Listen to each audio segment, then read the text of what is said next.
C'est une ONG qui travaille en étroite collaboration avec les agences des Nations Unies, comme l'UNFPA, l'UNICEF, le PNUD.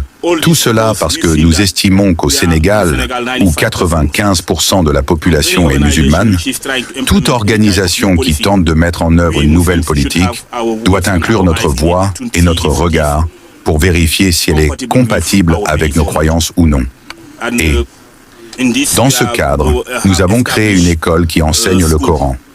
Comme je vous l'ai dit, de nombreux enfants mémorisent dans le Coran dans cette école.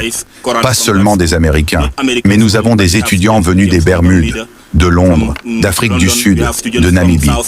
Nous avons des enfants de tous les pays africains, Soudan, Tchad, Nigeria, Ghana. Nous avons des étudiants venus de partout et qui ont étudié ici. Mais l'école a également 3 départements, anglais, français et arabe. Nous avons des enseignants d'autres universités, de l'aide du gouvernement égyptien, des enseignants de la République islamique de Mauritanie, des enseignants sénégalais et américains. Les étudiants étudient toutes les matières, de la maternelle jusqu'au diplôme du baccalauréat. Et ceux qui obtiennent de leur diplôme peuvent poursuivre leurs études dans d'autres écoles. Actuellement, nous avons des étudiants au Caire, en Égypte, en Mauritanie ou ailleurs dans le monde.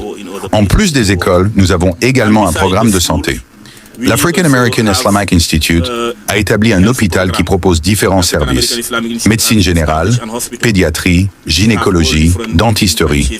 Et actuellement, il est même en cours d'extension. Nous ne faisons pas seulement de la médecine curative, mais aussi de la médecine préventive en enseignant aux gens comment prévenir certaines maladies présentes dans la région, comme le paludisme, la malnutrition, la diarrhée. Ces maladies peuvent être évitées si les gens savent exactement quoi faire. C'est pourquoi, à l'hôpital, nous menons des activités d'EAIC, information, éducation, communication, pour enseigner principalement aux femmes comment prévenir ce type de maladie. Et pour cela, comme vous le savez, beaucoup de gens au Sénégal sont analphabètes. Ils ne savent ni lire ni écrire dans aucune langue. C'est pourquoi, parallèlement à l'hôpital, nous avons un programme d'alphabétisation. Nous avons réussi à enseigner à 5000 femmes comment lire et écrire, non pas en anglais, en français ou en arabe, mais dans le dialecte local, car cela leur est beaucoup plus facile à comprendre. Dr Jerry, combien de bénéficiaires y a-t-il dans vos différents programmes collectivement? Collectivement, on peut dire que la ville où nous vivons compte 300 000 habitants. Mais nos actions ne se limitent pas à cette région. Nous sommes présents dans de nombreuses régions du Sénégal. Par exemple, il y a quelques semaines, nous avons pu distribuer 31 000 paires de chaussures aux personnes dans le besoin au Sénégal. Actuellement, nous avons dans le port un conteneur de 200 fauteuils roulants pour les personnes handicapées. Nous avons également 2 conteneurs de 40 pieds remplis de médicaments et d'équipements médicaux, dont une partie sera utilisée dans notre hôpital et le reste sera donné au ministère de la Santé pour être distribué à d'autres institutions du pays. Et nos efforts ne se limitent pas seulement au Sénégal. Par exemple, chaque année, nous organisons une convention en Gambie où 30 000 personnes se rassemblent dans un stade pour écouter Cheikh Hassan parler d'un sujet tel que l'alcool, le tabac, les études sur les femmes en islam, l'islam et la démocratie, ou tout autre sujet qui intéresse les gens. Nous faisons la même chose au Nigeria, récemment au Ghana, donc c'est partout. Comme je l'ai dit, nous avons des étudiants venus de tous ces endroits différents. Nous avons également des familles musulmanes qui viennent dans la communauté, restent et apprennent la religion. C'est Channel Islam International, une voix pour un meilleur islam. Puis-je rester en studio? Nous sommes honorés d'avoir son éminence Cheikh Hassan Ali Sisi, le fondateur de l'African American Islamic Institute.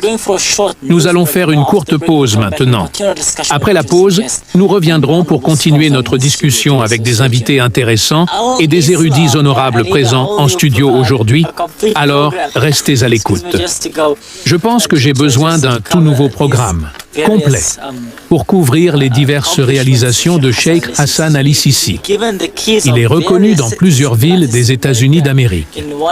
Dans une ville, il y a même une journée Cheikh Hassan Ali Sisi, le 2 octobre, le 6 juin et le 2 octobre, à la Nouvelle-Orléans.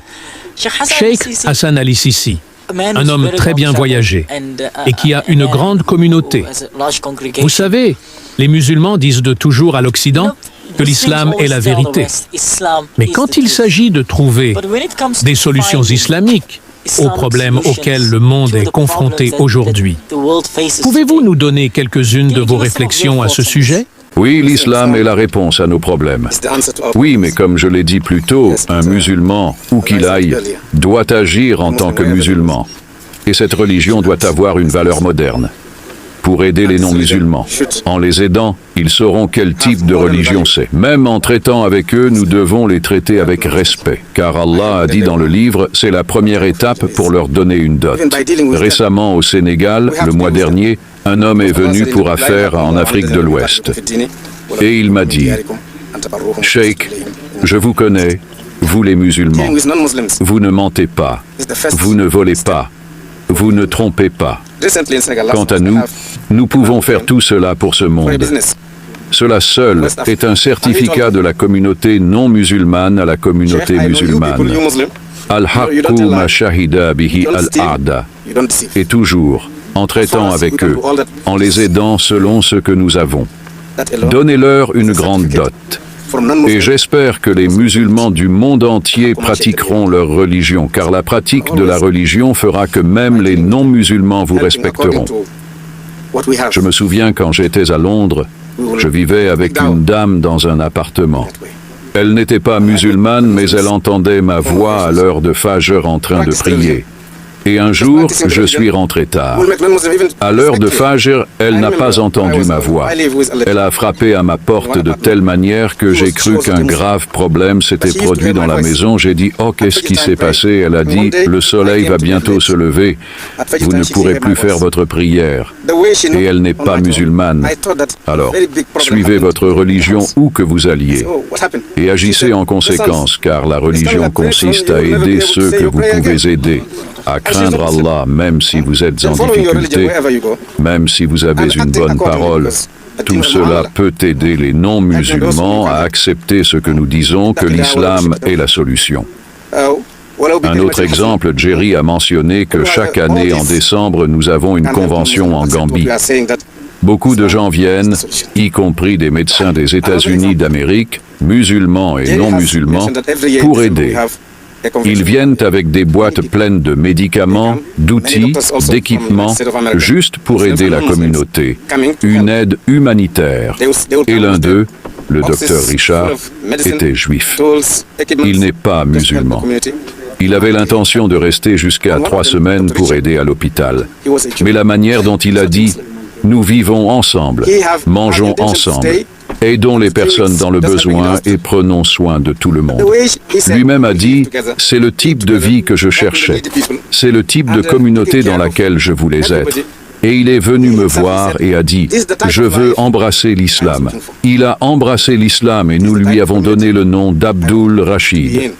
Quand il est revenu l'année suivante, il est revenu avec sa femme, qui a également suivi la religion, embrassé l'islam et suivi. Une fois, je me souviens qu'il me disait « Ma femme est une meilleure musulmane que moi ». Alors, juste par la manière dont vous traitez les autres, la manière dont vous leur montrez, en disant la vérité, en aidant toutes les personnes dans le besoin, en mangeant avec eux, en les nourrissant, même en leur donnant de l'eau. Un homme entre au paradis juste pour avoir donné de l'eau à un chien. Que dire si vous donnez cette eau à un être humain? Il est la meilleure création d'Allah. Que la paix soit sur vous. Il a créé l'homme de la meilleure manière possible. Avez-vous quelque chose pour 6 heures? Nous avons honoré les enfants d'Adam et les avons portés dans la tombe. Qu'Allah l'exalte maintenant. Qu'est-ce que c'est? Un documentaire ou quoi? C'est ce que j'ai dit. Nous exhortons nos frères musulmans à agir conformément aux enseignements de Sayyidina Muhammad sallallahu alayhi wa sallam.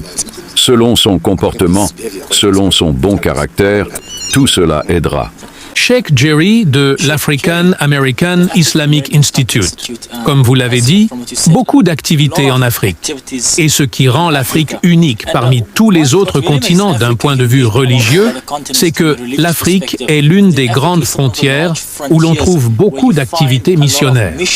L'échelle est énorme, probablement plus que dans toute autre partie du monde. En même temps, l'Afrique a une majorité de communautés musulmanes. Comment cela a-t-il affecté le travail de votre organisation? Et y a-t-il eu des moments où votre organisation a croisé le chemin de missionnaires, d'organisations missionnaires, etc.? Oui, comme vous l'avez dit, nous sommes dans de nombreuses activités et ces gens sont également sur le terrain. Bien qu'au Sénégal, 95% de la population soit musulmane, c'est une minorité. Mais nous vivons en paix et en harmonie avec les non-musulmans, comme l'a mentionné le cheikh. Mais même, je lisais récemment un rapport dans Time Magazine où il disait qu'ils envoyaient des missionnaires dans les pays musulmans pour convertir les musulmans au christianisme. Mais vous savez, ce n'est pas facile. Et comme le dit le cheikh, nous agissons toujours comme un exemple. Car comme je l'ai dit plus tôt, les médias induisent souvent en erreur et désinforment les gens, surtout dans les pays occidentaux. Et le cheikh nous a toujours dit que lorsqu'il traite de l'islam, ils le font de manière injuste. Si un musulman commet un crime, il blâme l'islam, mais pas le musulman. Mais si un juif ou un chrétien commet un crime, ils ne blâmeront pas le christianisme ou le judaïsme, mais ils blâmeront cette seule personne. Et c'est très injuste. Alors, par exemple, j'étais dans une réunion représentant l'African American Islamic Institute et l'homme à côté de moi était chrétien. Il a dit, quand nous avons un problème ici, parce que ces gens représentent une organisation islamique, et ici c'est une communauté d'ONG, je lui ai dit non, le problème n'existe pas. Nous, les musulmans, nous n'avons pas de problème avec les non-musulmans, car dans toute maison musulmane, vous trouverez quelqu'un nommé Jésus, Isa ou Joseph ou Moïse. Mais vous ne trouverez jamais dans une famille chrétienne non musulmane quelqu'un nommé Muhammad. Donc nous reconnaissons votre religion et vos prophètes. Car si vous ne le faites pas, nous ne sommes pas musulmans. Mais vous, les chrétiens, vous ne reconnaissez ni l'islam comme religion, ni le prophète Mohammed comme prophète. Donc nous n'avons pas votre problème. C'est vous qui avez notre problème. Et il a effectivement